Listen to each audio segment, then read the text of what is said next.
बच्चों शुभोदय। आज हम 7वीं कक्षा पाठ अभ्यास करेंगे। बच्चों, पिछली कक्षा में पढ़ना है जी पढ़ना कविता भाग का देखेंगे। बच्चों, पढ़ना है जी पढ़ना कविता भाग का लेखक का नाम चंद्रपाल सिंह यादव। इनका काव्य नाम मयंक। कवि परिचय। बच्चों देखिए कवि परिचय। बच्चों देखो कवि परिचय इस तरह है। चंद्रपाल सिंह यादव का कवि परिचय। चंद्रपाल सिंह यादव मयंक आधुनिक हिंदी साहित्य के विख्यात कवि है। इनका जन्म नवंबर 1925 को उत्तर प्रदेश के कानपुर में हुआ था। इन्होंने कई बाल गीतों की रचना की है। इनके प्रमुख बाल गीता है स्कूल खुल गए, स्कूल खुल गए, का लो आम, का लो आम, एक रहे है, एक रहे है, एक रहेंगे, एक रहेंगे, दीपों की कतार, दीपों की कतार,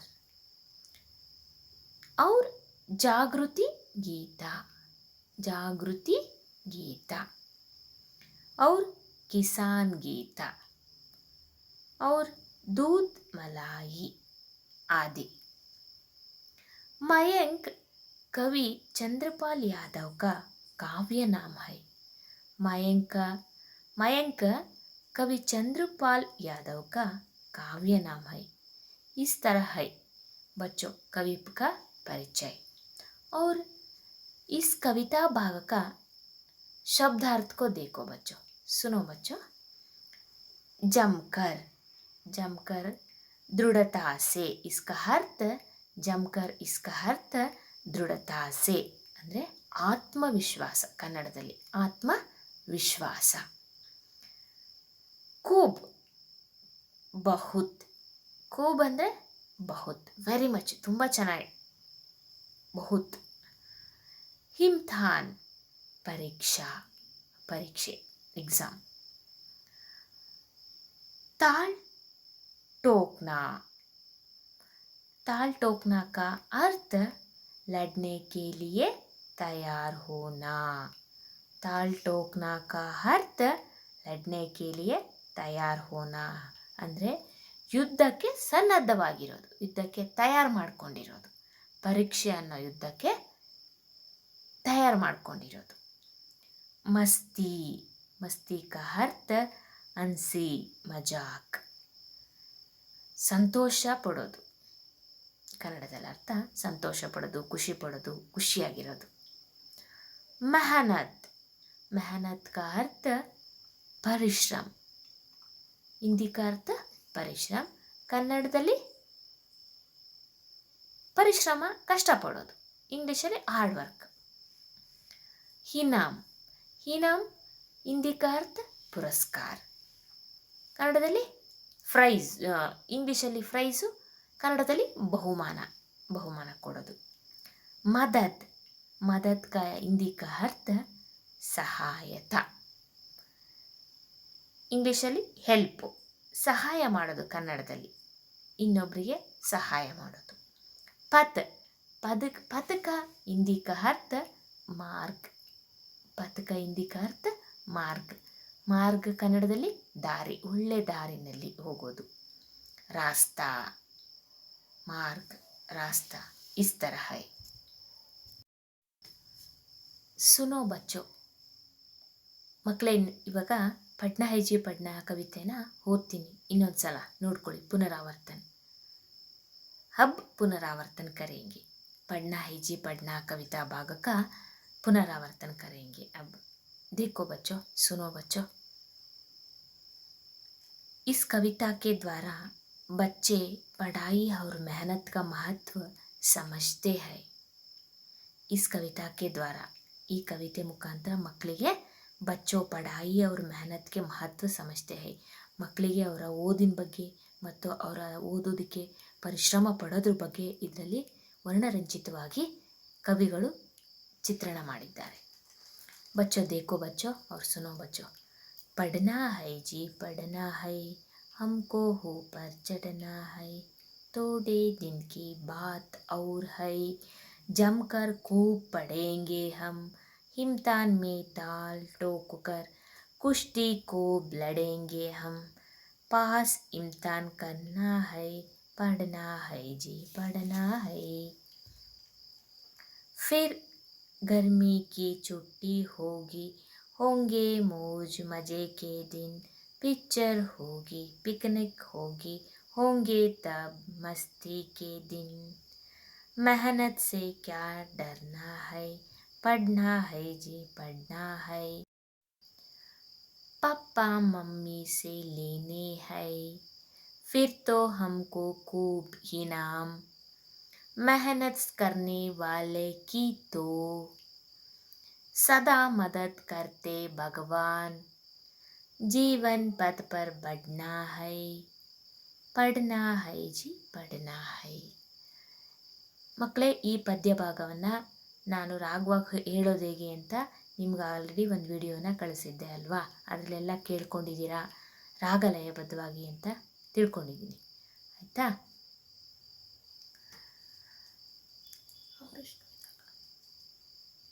अब इस कविता भाग का हिंदी का भावार्थ देखो बच्चों, देखेंगे। हाँ, इस कविता भाग का हिंदी का भावार्थ इस तरह है, सुनो बच्चों सुनो।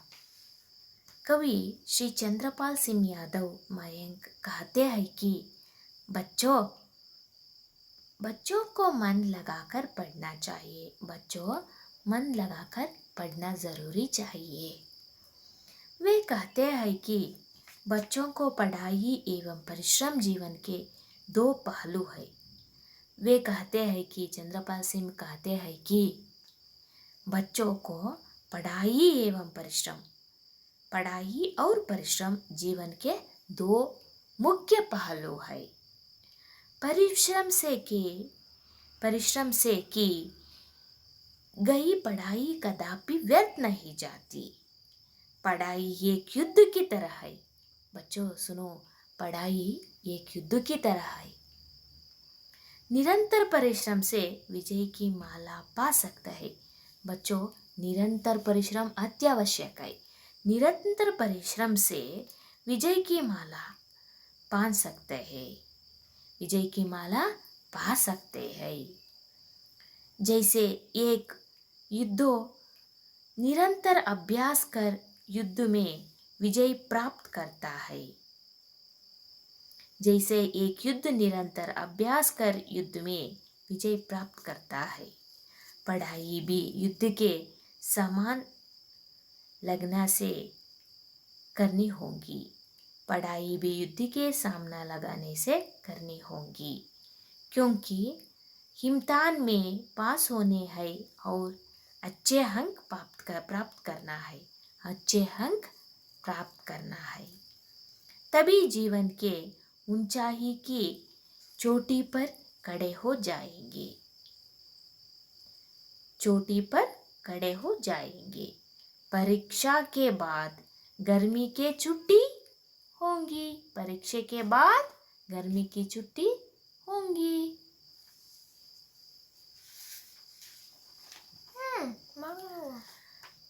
मौज मस्ती के दिन होंगे, पिकनिक पिक्चर मौज मजे के दिन का आस्वाद ले सकेंगे, आस्वाद ले सकेंगे। तो मेहनत करने से डर क्यों? मन लगाकर पढ़ना है। सब बच्चों मन लगाकर पढ़ना अत्यावश्यक और ज़रूरी है। हमें पापा मम्मी से खूब इनाम लेने होंगे। जब हम मेहनत करते हैं तो भगवान भी हमें सहायता करेंगे। हमेशा भगवान मेहनत करने वाले बच्चे के पक्ष में होंगे। हमेशा हमेशा भगवान मेहनत करने वाले बच्चों के पक्ष में होंगे। जीवन में प्रगति के लिए, उन्नति के लिए, आगे बढ़ने के लिए पढ़ाई की मेहनत जरूरी है बच्चों। बच्चों,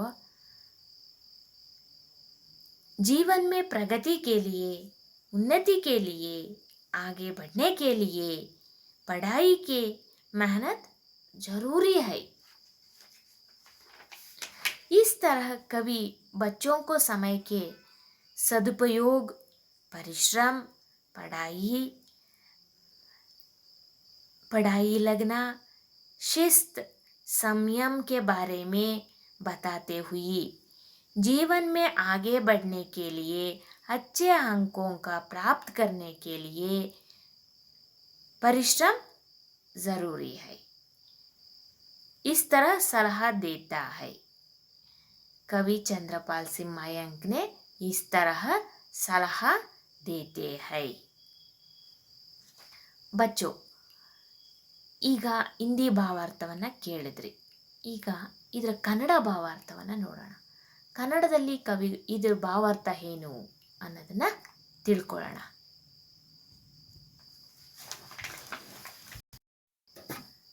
ಮಕ್ಕಳೇ, ಈ ಪಡ್ನ ಹೈಚಿ ಪಡ್ನಾನ ಅದ್ರ ಶೀರ್ಷಿಕೆನಲ್ಲೇ ಗೊತ್ತಾಗ್ತಾ ಇದೆ. ಪಡ್ನ ಹೈಚಿ ಪಡ್ನ, ಓದಬೇಕು, ಕಷ್ಟಪಟ್ಟು ಓದಬೇಕು ಅಷ್ಟೇ ಅಲ್ವೇನ್ರಪ್ಪ. ಪಡ್ನ ಹೈಚಿ ಪಡ್ನ, ಓದೋದು ಅಷ್ಟೇ. ಪಡ್ನ ಈಗ ಓದೋಕ್ಕೆ ಬಂದಿದ್ದೀವಿ. ಈಗ ನಾವು ಓದೋ ವಯಸ್ಸಲ್ಲಿ ಓದಲೇಬೇಕು. ವಯಸ್ಸಾದ್ಮೇಲೆ ಓದೋಕ್ಕಾಗತ್ತಾ? ನಾವು ಯಾವ ವಯಸ್ಸಲ್ಲಿ ಯಾವುದನ್ನು ಮಾಡಬೇಕು ಅದನ್ನು ಮಾಡಿದ್ರೇ ಸಾರ್ಥಕತೆ ಇರೋದು, ಅದು ಮಾಡಿದ್ರೇ ಲಕ್ಷಣ. ಅದಕ್ಕೆ ಪಡ್ನ ಐಚಿ ಪಡ್ನ ಅಂದರೆ ಚೆನ್ನಾಗಿ ಓದೋಣ. ಈ ಕವಿತೆಯ ಮುಖಾಂತರ ಕವಿಗಳು ಚಂದ್ರಪಾಲ್ ಸಿಂಗ್ ಯಾದವ್ ಅವರು ಮಕ್ಕಳಿಗೆ ಈ ರೀತಿಯಾಗಿ ತಮ್ಮ ಕವಿತೆಯ ಮುಖಾಂತರ ಸಂದೇಶವನ್ನು ವರ್ಣಮಯವಾಗಿ, ವರ್ಣರಂಜಿತವಾಗಿ ಈ ರೀತಿಯಾಗಿ ತಿಳಿಸಿದ್ದಾರೆ. ಮಕ್ಕಳೇ, ತುಂಬ ಚೆನ್ನಾಗಿದೆ ಈ ಪದ್ಯ ಅಲ್ವಾ? ಇನ್ನು ಶುರುಗೆ ಇಟ್ಟಿರೋದ್ರಿಂದ ಹೇಗೆ ಓದಬೇಕು, ಹೇಗೆ ನಾವು ವರ್ಷ ಪೂರ್ತಿ ನಾವು ಒಳ್ಳೊಳ್ಳೆ ಅಭ್ಯಾಸಗಳನ್ನ ಅಳವಡಿಸ್ಕೋಬೇಕು ಅನ್ನೋದನ್ನು ಈ ಪದ್ಯ ಮುಖಾಂತರ ನಾವು ತಿಳ್ಕೊಬಹುದು ಕೂಡ. ಅದಕ್ಕೋಸ್ಕರನೇ ಶಿಕ್ಷಣ ತಜ್ಞರು ಇದನ್ನು ಮೊದಲನೇ ಲೆಸನ್ನಾಗಿ ಮನೋತಜ್ಞರು ಎಲ್ಲರೂ ಡಿಸೈಡ್ ಮಾಡಿ ಇದನ್ನು ಅಳವಡಿಸಿರ್ತಾರೆ. ಇದರ ಸಾರಾಂಶ ಕನ್ನಡದಾಗ ಹಿಂಗಿದೆ ನೋಡ್ರಿ ಮಕ್ಕಳೇ. ಇದು ಒಂದು ಒಳ್ಳೆ ಸುಂದರವಾದ ಕವಿತೆ ಅಲ್ವಾ? ಈ ಪದ್ಯದಲ್ಲಿ ಚಂದ್ರಪಾಲ್ ಸಿಂಗ್ ಯಾದವ್ ಅವರ ಕಾವ್ಯನಾಮ ಯಾವುದು? ಈ ಪದ್ಯ ಬರೆದವರು ಚಂದ್ರಪಾಲ್ ಸಿಂಗ್ ಯಾದವ್. ಅವರ ಕಾವ್ಯನಾಮ ಮಯಾಂಕ್. ಅವರು ಹೀಗೆ ಮಕ್ಕಳಿಗೆ ಹೇಳಿದ್ದಾರೆ. ಈ ಕವಿತೆ ಮುಖಾಂತರ ಈ ರೀತಿಯಾಗಿ ಹೇಳಿದ್ದಾರೆ. ಮಕ್ಕಳೇ, ಶ್ರಮಪಟ್ಟು ನಾವು ಓದಿ ಮೇಲಕ್ಕೆ ಬರಬೇಕು. ಸುಮ್ಮನೆ ಶ್ರಮ ಇಲ್ಲದೆ ಮೇಲಕ್ಕೆ ಬರೋದಕ್ಕೆ ಸಾಧ್ಯ ಇಲ್ಲ. ಜೀವನದಲ್ಲಿ ಪ್ರಗತಿ ಹೊಂದಕ್ಕೆ ಸಾಧ್ಯ ಇಲ್ಲ. ನಾವು ಪರಿಶ್ರಮ ಪಟ್ಟು ಚೆನ್ನಾಗಿ ಓದಿ ಮಾತ್ರ ಮೇಲಕ್ಕೆ ಬರೋದಕ್ಕೆ ಸಾಧ್ಯ ಇದೆ.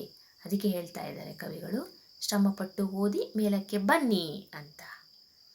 ಇನ್ನೇನು ಸ್ವಲ್ಪ ದಿನಗಳೇ ಉಳಿದಿವೆ, ಪರೀಕ್ಷೆ ಬರ್ತಾ ಇದೆ ಹತ್ರಕ್ಕೆ. ಇನ್ನೇನು ಸ್ವಲ್ಪ ದಿನ ಇದ್ದಾವೆ. ಈ ಸಮಯನ ನಾವು ಹಾಳು ಮಾಡ್ಕೋಬಾರ್ದು. ಈ ಸಮಯನ ತುಂಬ ಯೂಸ್ಫುಲ್ಲಾಗಿ ಯುಟಿಲೈಸ್ ಮಾಡ್ಕೋಬೇಕು ನಾವು ನಮ್ಮ ಜೀವನದಲ್ಲಿ ಅನ್ನೋದು ಇದ್ರ ಮುಖಾಂತರ ಹೇಳ್ತಾ ಇದ್ದಾರೆ.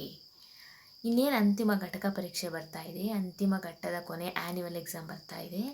ಅದನ್ನು ನಾವು ಧೈರ್ಯವಾಗಿ ಪರೀಕ್ಷೆಯನ್ನು ಎದುರಿಸ್ಬೇಕು. ಸುಮ್ಮನೆ ಧೈರ್ಯವಾಗಿ ಅಂದರೆ ಸುಮ್ಮನೆ ಧೈರ್ಯವಾಗಿ ಹೋಗಿ ಕೂತ್ಕೊಂಡು ಎದುರಿಸೋದೇನು, ಬರೆಯೋದೇನು ಅಲ್ಲ. ಅದಕ್ಕೆ ತಕ್ಕವಾದಂತಹ ತಯಾರಿಯನ್ನು ಮಾಡ್ಕೋಬೇಕು ನಾವು. ಎಲ್ಲ ಅದನ್ನು ಓದ್ಕೊಂಡಿರ್ಬೇಕು. ಒಂದು ಪಾಠ ಓದ್ಬಿಟ್ರೆ ಅದ್ರಲ್ಲಿ ಕ್ವಶನ್ ಆನ್ಸರು ಮತ್ತು ಯಾರಿಗೆ ಹೇಳಿದ್ರು ಅರ್ಥ ಏನು ಕೇಳಿದ್ರೂ ಅದ್ರಲ್ಲಿ ಬರೆಯಂಗಿರಬೇಕು. ಆ ರೀತಿಯಾಗಿ ನಾವು ಪೂರ್ಣವಾಗಿ ತಯಾರಿಯನ್ನು ಮಾಡಿಕೊಂಡು ನಾವು ಆ ಪರೀಕ್ಷೆಯನ್ನು ಎದುರಿಸ್ಬೋದು ಅಲ್ವಾ?